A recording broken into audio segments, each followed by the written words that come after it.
अस्सलाम वालेकुम dear students. आज हम डिस्कस करेंगे biology MD CAT unit number 4 and that is basically cell biology. Let us start. Question number 1, the following statement is not true regarding the cell wall. The keyword is cell wall. Option number 1 is made up of cellulose, ये ठीक है। Non living भी ठीक है। Cell wall provides mechanical support भी ठीक है। Cell wall is semi permeable, तो ये गलत है। Cell wall is permeable. Semi permeable जो है वो सेल मेम्ब्रेन हुआ करती है। Question number 2, the science of investigating small objects using an instrument. तो इसमें राइट ऑप्शन 4 भी आ रही होगी। Microscopy, chromatography use to separate the mixtures, electroprocess used to separate the molecules like DNA and RNA, centrifugation is used to separate different components of cells or particles by centrifugal force। Small objects को देखना होगा तो like microorganism तो use पड़ेगी microscope की, and technique is called as microscopy. Question number 3, function of Golgi apparatus is animal cells include sorting and packaging, ठीक है। So question option B, exocytosis and melanin granules, that is also right. Melanin हम जानते हैं, melanin is basically a brown pigment that gives color to hair and skin।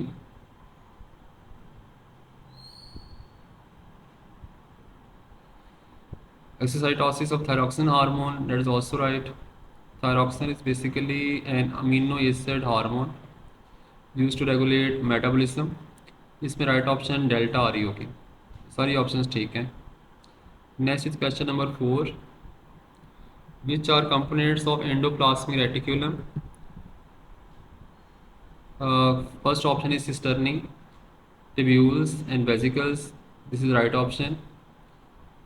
Cisternae मतलब sac like. आप Golgi एंडोलर reticulum के जो structures होते हैं उसमें ट्यूब्यूल्स भी होते हैं और वेसिकल्स भी बन रहे होते हैं। बट जो बीटा ऑप्शन है इसे क्रोमाटिड लिखा हुआ है, डेट्स रॉन्ग ऑप्शन। अब क्रिस्टी जो है that's inner membrane of inner folded membrane of mitochondria, और ये माइटोकॉन्ड्रिया से एलिमेंट है। क्रोमाटिड्स एंड वेसिकल्स ये रेलिवेंट ही नहीं है, तो राइट ऑप्शन यहाँ पर अल्फा आ रही होगी। Question 5, why are lysosomes considered as the garbage trucks of the cell। अब इसमें गार्बेज ट्रक्स वाली ऑप्शन हम देखें तो फर्स्ट ऑप्शन जो है ट्रांसपोर्ट मटेरियल्स, ये तो नहीं बनेगी। फास्ट मटेरियल ये भी नहीं बनेगी। रिमूव ये बनेगी, remove all unwanted cell materials. तो Charlie option is the right option.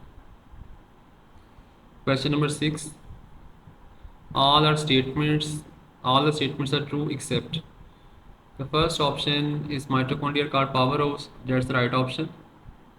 Mitochondrial DNA called mtDNA, MT stands for mitochondrial DNA, ये भी ठीक है। Mitochondria are the sites of oxidative phosphorylation, that is also right। Mitochondria from Calvin cycle, Calvin cycle होता है stroma of the chloroplast, तो this is the wrong option। तो यहाँ पर डेल्टा ऑप्शन आ रही होगी। Question number 7, dash is jelly like substance found floating inside the plasma membrane, तो इसमें बीटा ऑप्शन ठीक होगी। Cell sap is a substance found in the vacuole। Caryoplasm is another name of the nucleoplasm, do remember it। Mitochondria is irrelevant, right option यहाँ पर आ रही होगी बीटा। Question number 8, polysome is formed inside the dash. What is polysome? Polysome is के one mRNA is attached to many ribosomes। अब ये भी इसमें याद रखें कि जो पॉलीसोम है इसका एक नाम और भी होता है, इसको पॉली राइबोसोम भी कहते हैं। अगर हम फेडरल की बुक पढ़ें तो वहाँ यही लिखा होगा, पॉली राइबोसोम। तो यहाँ पर हम देखें तो करेक्ट ऑप्शन यहाँ पर आ रही होगी delta, because ribosome function in cytoplasm, उनका मेन काम होता है translation. Translation means protein synthesis. Question number 9, the ribosomes are attached to mRNA through. अब इसमें भी हम देख लेते हैं। Suppose this one is the larger ribosomal subunit, this one is the smaller ribosomal subunit. तो जो smaller ribosomal subunit होगा, दिस वन अटैच्ड विद, इसको याद रखिएगा, this one attached with the mRNA। Larger जो है यहाँ पर आ रहा होता है tRNA,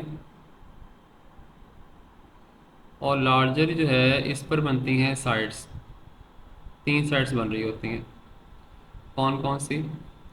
the first one is called as A, second is called as B, and third is called as E site, एपा।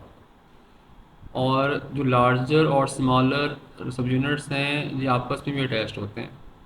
अगर आपस में अटैच होंगे ड्यूरिंग प्रोटीन फॉर्मेशन तो वो अटैच होंगे थ्रू मैग्नीशियम आयन। तो यहाँ पर राइट ऑप्शन कौन सी आ रही होगी? The ribosome attach to mRNA through, तो that is smaller. Let's move on. Question number 10, in mitochondria cristae acts as site of. तो क्रिस्टी पर हो रही होती है फॉस्फोरिलेशन। क्रिस्टी पे बेसिकली फॉस्फोरिलेशन भी हो रही होती है, पर यहाँ फ्लेवोप्रोटीन की नहीं होती होती। This one is wrong. तो यहाँ पर मोस्ट अप्रोप्रिएट आंसर आ रहा होगा डेल्टा, ऑक्सीडेशन रिडक्शन रिएक्शन हो रहे होंगे वहाँ पर। Question number 11, dictyosomes present in. अब डिक्टियोसोम हम कह रहे होते हैं प्लांट सेल के अंदर, एनिमल में यूज़ नहीं करते हैं। उसकी वजह क्या होती है? जो प्लांट सेल होता है, suppose this one is a plant cell. तो प्लांट सेल के अंदर गोल्जी apparatus जो है वो एक जगह पर नहीं होता, इसके दरमियान में बड़ा सारा वैक्यूल होता है, और गोल्जी apparatus जो है वो छोटे छोटे पार्ट्स में पूरे सेल में स्कैटर्ड होता है। तो ये छोटा छोटा जो हर जगह बिखरा पड़ा है इसको कहते हैं डिक्टियोसोम। डिक्टियो मतलब स्कैटर्ड होगा all over the cell. Animal cell में ऐसा नहीं होता। एनिमल सेल में यहाँ न्यूक्लियस होगा दरमियान में, और यहाँ एंडोप्लाज्मिक रेटिकुलम होगा, और यहाँ पे करके हमें नज़र आ रहे होंगे गोल्जी apparatus, एक ही जगह बड़ा सारा। तो dictyosome is word applied to plant cell only. So let's move on. Question number 12. Question 12 is Tay-Sachs disease results in deficiency of the enzyme. अब Tay-Sachs disease बेसिकली इसमें जमा क्या हो रहे होते हैं? इसमें लिपिड जमा हो रहे होते हैं इस डिजीज़ के अंदर, और इसकी वजह क्या होती है कि एक एंजाइम होता है उसका नाम होता है बीटा हेक्सोसेमिनिडेज। ये एंजाइम नहीं होगा, इस वजह से ये डिज़ीज़ हो जाएगी। और बेसिकली Tay-Sachs डिजीज़ है क्या? Tay-Sachs डिजीज़ बेसिकली जैसे लाइसोसोमल, अगर पूरा हम देखें जैसे जेनेटिक डिजीज़, जैसे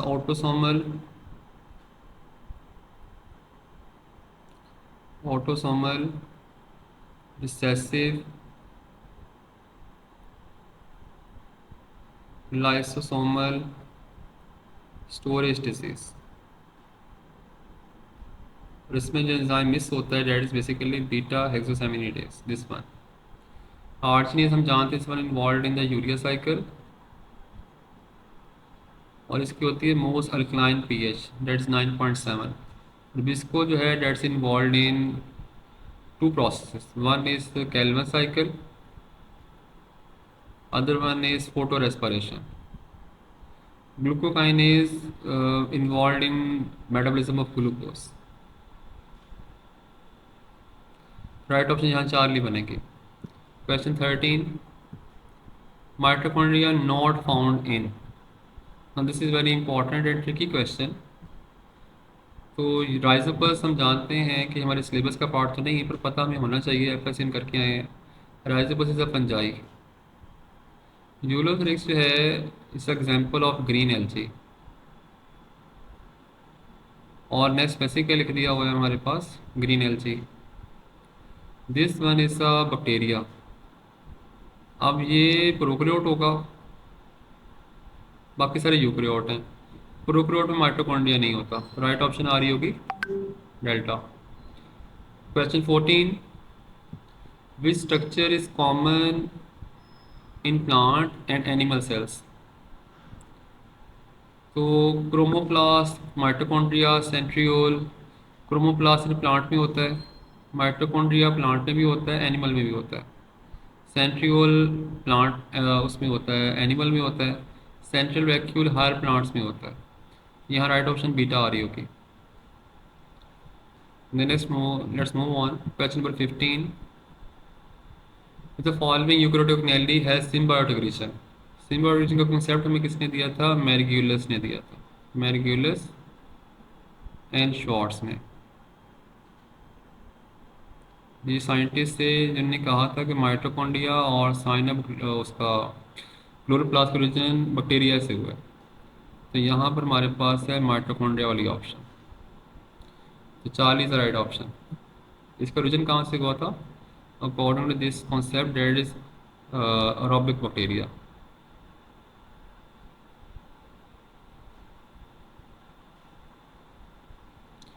Let's move on. Question number 16. Chlorophyll molecule resembles with. Now, सी के हीमोग्लोबिन जो है इसके दो पार्ट्स होते हैं। कौन कौन से होते हैं, one is called as globin, other one is called as heme. Suppose this one is called as the globin part and this one part is called as the heme part of hemoglobin.